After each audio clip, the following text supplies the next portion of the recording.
Thanks again to Ted Alcorn for the interview. To watch our entire conversation, head to our YouTube page or listen to it on the New Mexico in Focus, the podcast. Available anywhere you find your podcast. Now, let's return one last time to our line opinion panelists. A crime bill approaching its final leg at the Roundhouse is providing hope for statewide inmates who are charged with life sentences as children. Senate Bill 64, which would end life without parole as sentencing options for children, is on its way to the governor's desk. The bill would also provide eligibility for parole after someone serves 15 years in prison for a crime they committed when they were under the age of 18. We'll talk about that too. We've seen similar action in other states. Now, Sophie, is it time for us to make the change here in New Mexico, even though I know we've got a lot of demagoguery going on about there about who should rot in prison basically and who shouldn't, you know, all that kind of thing. And to try to punch through the rhetoric is awfully difficult. Is this the way? I'm disappointed that we did not lead the way in this one. Okay. I really am. You know, the science really does tell us that children's brains don't really reach a mature state until 25, 26. Right. And this, you know, this cuts obviously juvenile offenses at 18. But the idea of sentencing a kid to life in prison, I think shocks the conscience. I'm grateful to the ACLU here in New Mexico and the champions within the legislature, and also to the national organizations like the Equal Justice Initiative for really putting this front and center across the country and in New Mexico. It's shocking. And also shocking is that our government, you know, our prison system doesn't know who all of these kids are. Well, got an issue there, That don't is we? stunning to me. Now I realize that sort of the storage and collection of data has changed an awful lot in the last however many years, and that we may not have invested in upgrading that. And sometimes when you put a system together, you don't know you're ever going to need this data. But knowing that this bill was coming, it is kind of shocking to me that there was this kind of like, oh, we haven't figured it out. Right.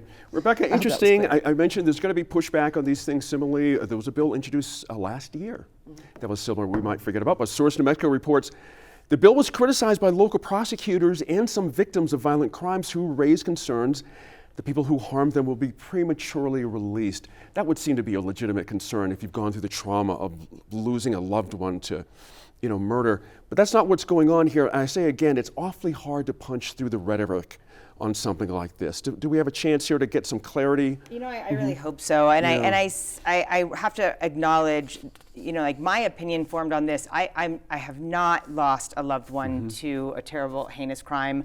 And so it's really hard to, I can't speak from personal experience, but what I can do is I can absolutely agree with, Sophie's point that so many times, like we see some heinous crimes being committed in New Mexico by kids who are under the age of 18, and like just to put them away, write them off. Like it feels like that they really should be given the opportunity to have a second chance, and not just a second chance like automatically once you've served your 15 to 25 years, then you're out again. No. We're just talking about, can we go back and look at the evidence again after one of them, or after they've been sentenced to life, and reevaluating using, taking all factors into consideration. Kids in New Mexico have it so hard.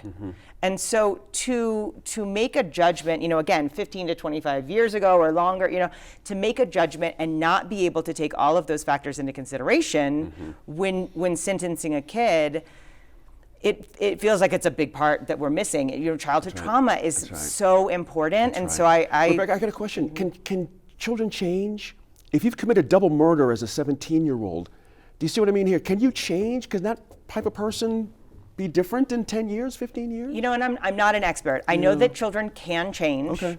But I think that, again, this is not an automatic, if you were sentenced to life, then we're going to come back and then we're going to let you out. It's we'll come back and let's review again and decide if maybe we should change the sentence or adjust the sentence based on other factors. Interestingly, Dan, when you think about sentencing and juveniles, there's this overall feeling of harshness, some might, conclude, that these sentences are really, really stiff when it comes to kids. And we've had murderers get much less, sentences as 30-year-olds, 40-year-olds, that kind of thing.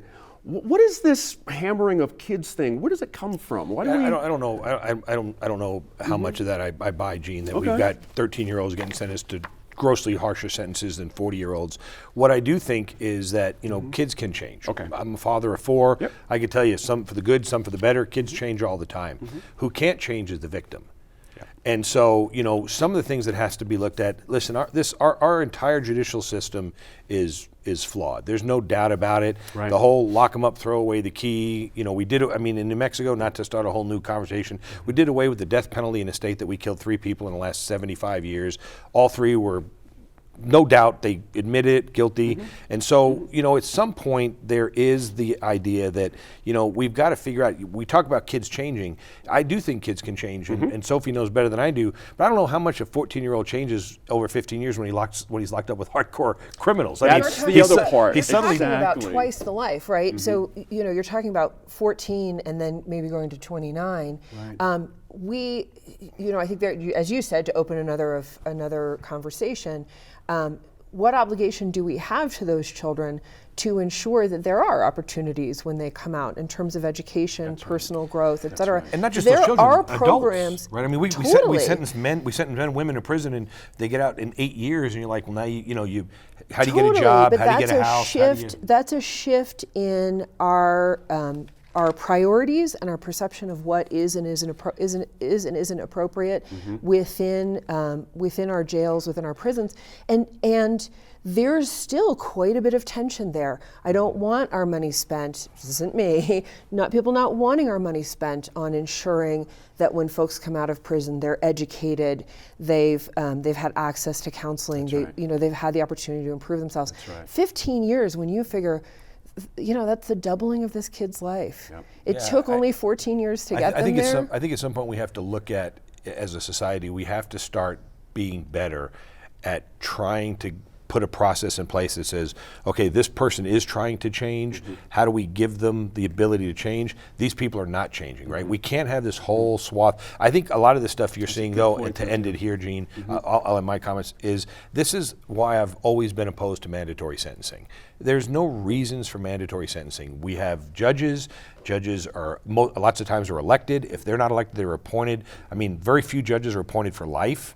They can be held accountable. I think judges should be given a swath of ability to look at a case individually, because I think it's interesting how in many cases we say everything is individual until it comes to crime, and then we're going to put everybody in this box when there's reasons behind things, and judges should have more discretion, which would lead to less of these problems. Interesting point I came across. Sophie, I'm curious if you read this. The Sarah Lawrence situation with that awful man who recruited all those young kids. Have you read about this? I did read about it. Well, there was an excellent article because the judge had said that the co-conspirator, the young woman, Sarah Lawrence student who helped the older man, she had choices.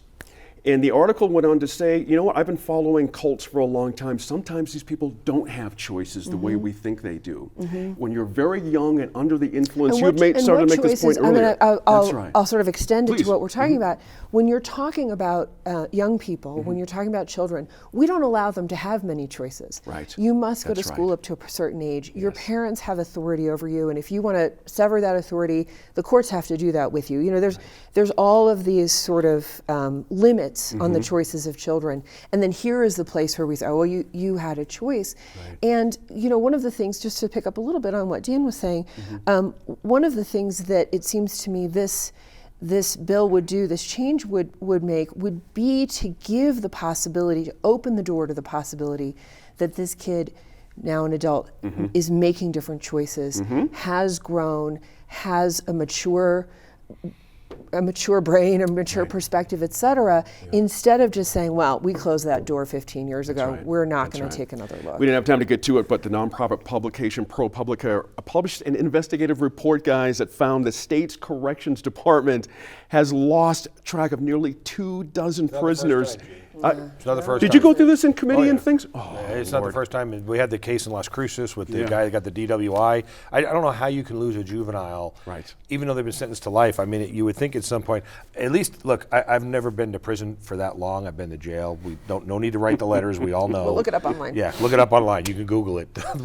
But you know, it's you know.